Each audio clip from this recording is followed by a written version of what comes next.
Judges chapter 18. In those days there was no king in Israel, and the tribe of the Danites was looking for territory to occupy. For up to that time they had not come into an inheritance among the tribes of Israel. So the Danites sent out 5 men from their clans, men of valor from Zorah and Eshtaol, to spy out the land and explore it. "Go and explore the land," they told them. The men entered the hill country of Ephraim and came to the house of Micah, where they spent the night. And while they were near Micah's house, they recognized the voice of the young Levite. So they went over and asked him, "Who brought you here? What are you doing in this place? Why are you here?" "Micah has done this and that for me," he replied, "and he has hired me to be his priest." Then they said to him, "Please inquire of God to determine whether we will have a successful journey." And the priest told them, "Go in peace, the Lord is watching over your journey." So the 5 men departed and came to Laish, where they saw that the people were living securely, like the Sidonians, tranquil and unsuspecting. There was nothing lacking in the land, and no oppressive ruler. And they were far away from the Sidonians and had no alliance with anyone. When the men returned to Zorah and Eshtaol, their brothers asked them, "What did you find?" They answered, "Come on, let us go up against them, for we have seen the land, and it is very good." "Why would you fail to act? Do not hesitate to go there and take possession of the land. When you enter, you will come to an unsuspecting people and a spacious land, for God has delivered it into your hand. It is a place where nothing on earth is lacking." So 600 Danites departed from Zorah and Eshtaol, armed with weapons of war. They went up and camped at Kiriath-Jearim in Judah. That is why the place west of Kiriath-Jearim is called Mahanadan to this day.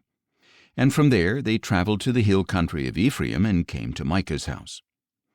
Then the 5 men who had gone to spy out the land of Laish said to their brothers, "Did you know that one of these houses has an ephod, household gods, a graven image, and a molten idol?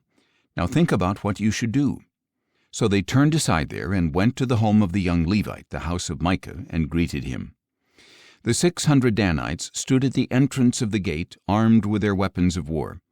And the 5 men who had gone to spy out the land went inside and took the graven image, the ephod, the household idols, and the molten idol, while the priest stood at the entrance of the gate with the 600 armed men. When they entered Micah's house and took the graven image, the ephod, the household idols, and the molten idol, the priest said to them, "What are you doing?" "Be quiet," they told him. "Put your hand over your mouth and come with us and be a father and a priest to us.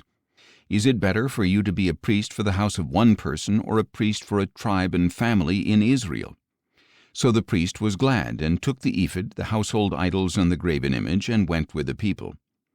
Putting their small children, their livestock, and their possessions in front of them, they turned and departed. After they were some distance from Micah's house, the men in the houses near Micah's house mobilized and overtook the Danites. When they called out after them, the Danites turned to face them and said to Micah, "What is the matter with you that you have called out such a company?" He replied, "You took the gods I had made and my priest and went away. What else do I have? How can you say to me, 'What is the matter with you?'" The Danites said to him, "Do not raise your voice against us, or angry men will attack you, and you and your family will lose your lives."